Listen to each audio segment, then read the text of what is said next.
And you said that he was radicalized here in the United States. He was admitted to this country by the Biden administration. That's 100% correct, 2021. But he was granted asylum by the Trump administration in April. So did you see any red flags? If you remember, John. Yeah, did you see any red flags? John, all the information that was gathered on that vetting process was gathered under the Biden administration. His asylum claim application started under the Biden administration. That information was provided by them, and the responsibility lies with them. And we need to know that and speak the truth of how this entire process happened so that we can fix it.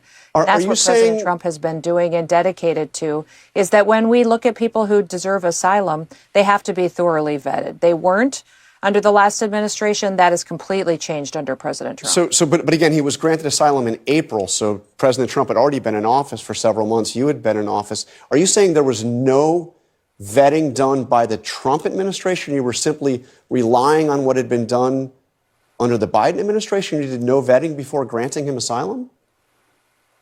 The processes were put in place using information that was gathered during the application process that happened under Joe Biden. And that has been completely fixed.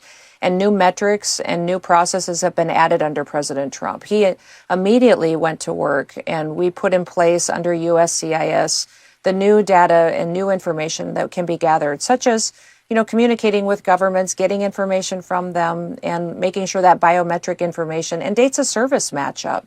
Much of the information that was gathered and provided by the Biden administration wasn't thorough and wasn't done. And what kind of a crazy world is it when you have a president that allows millions of people to come into this country unvetted, not knowing who they are, from countries that perpetuate terrorism upon the United States? And when we saw during Operation Allies Welcome was over close to 100,000 people that were allowed to come to the United States, that Joe Biden said, you know what, we'll vet them after they get here. We'll let them into our country, and then we'll vet them after they get here. And then they didn't do it. They didn't do a good job, and it wasn't complete and thorough, and that's what is being fixed right now. Again, what the Biden administration said actually is that the vetting was done before they came to the United States.